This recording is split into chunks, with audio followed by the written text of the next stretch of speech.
How's it going out there, guys? Today for your face balls, we have the Case slash Southern Grind CG01. Uh, I actually received this knife from my wife for our 15th anniversary, and it's a knife that I had been looking at for quite a while. She knew that I had liked this knife, um, so she went ahead and got it for me, and that's pretty awesome. I have a badass wife. But anyway, um, yeah, so I got the knife and I was pretty excited about it. And I really like the red finish here. These are aluminum scales. And we've got S35 VN blade steel. And of course, this knife, if we can get some light here, there we go. Made by Southren Grind, and it's a case, which is quite interesting. Um, but they do offer this in two different handle colors. You can either get this cool kind of, mine's actually pretty dark. Some of the other ones I've seen have been pretty light red, but mine's more like a burgundy color. But I do happen to like that.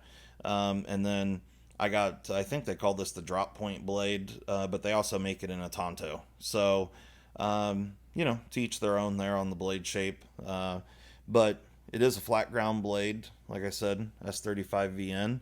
It is nicely ground, real heavy kind of stone wash, and then kind of a polish on top of that. Super glassy smooth. Um, I really like the blade on here. You got a lot of belly, really nice blade shape. Um, Not a crazy fine tip. It's certainly good for some puncturing, but not something that I'm terribly concerned with. I wouldn't necessarily call this a real hard use knife, but to me, it's kind of more like a gentleman's folder, maybe. But really, the reason why uh, I'm here today and talking about this knife, and I guess for those that haven't ever seen it before, this is the pocket clip. It is super functional. It doesn't touch the scale you can see there, but it honestly doesn't need to. The way that it is made, the pocket clip's pretty short.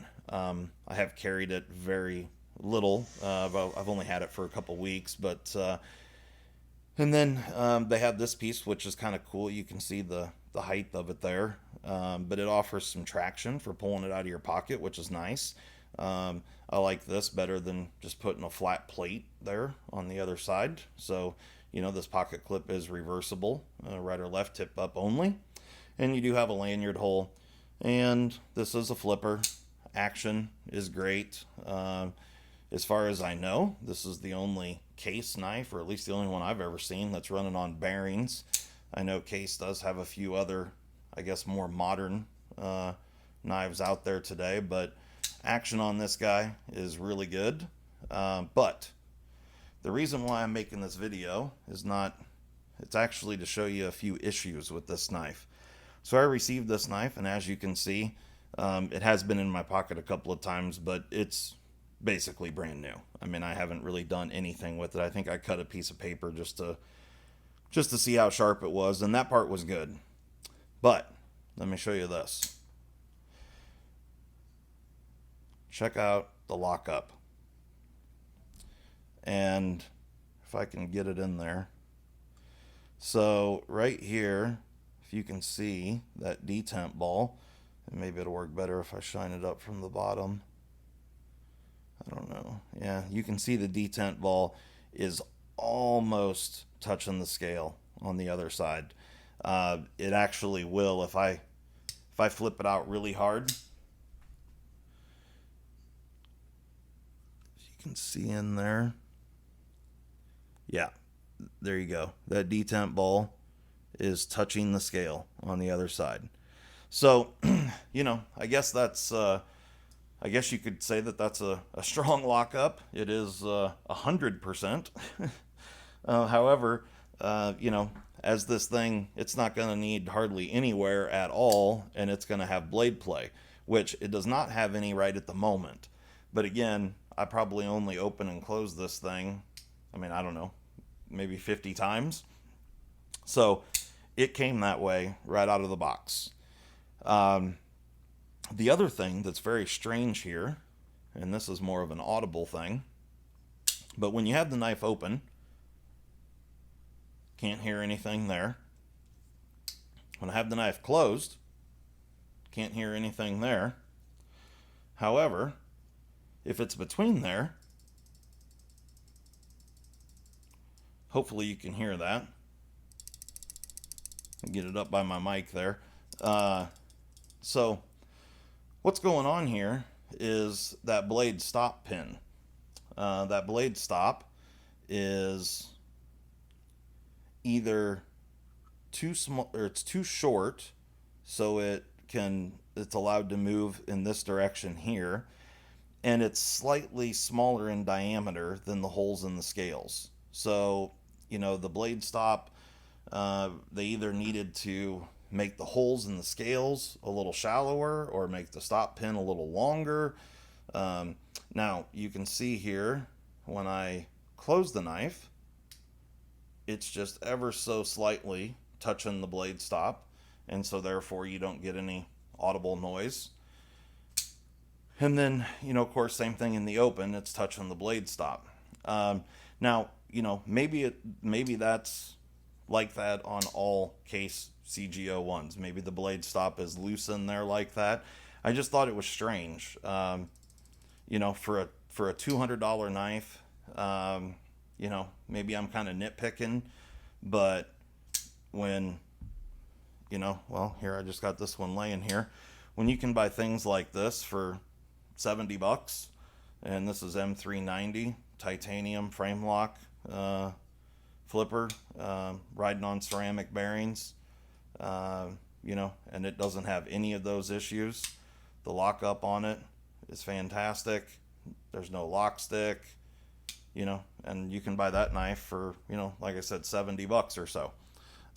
So to spend $200 on a knife that is aluminum scales with S35VN,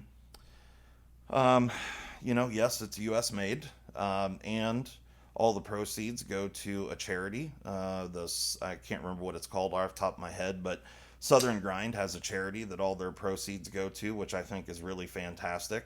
So, and it looks like a worthwhile charity. So I'm pretty happy to see that. But, I was a little disappointed in these quality issues. The lockup is really the bigger of the two issues. But I want to be really clear here. I am not burning down Case and or Southren Grind. I made this video purely to show my experience here. And I've already contacted Southren Grind, and it was a young lady that answered the phone, and I asked her who I needed to speak with about having an issue with my knife. She said I could talk to her. She immediately sent me an email with an RMA to return this knife, and she said that they would get on top of it and fix it. So as you can see here, I have not sent the knife back. However, I am going to do that either today or tomorrow.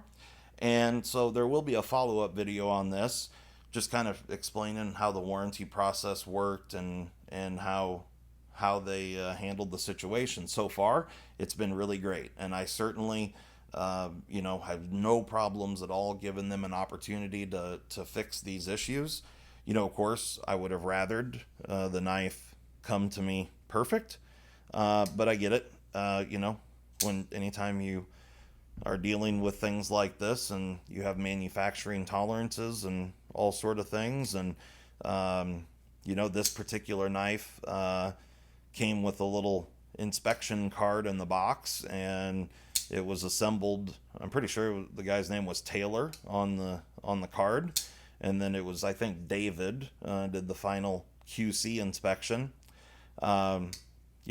Maybe those two guys can learn from the issues here, and hopefully this will turn out to be a great experience. Like I said, I have zero issues giving them an opportunity to fix it, and hopefully they do so.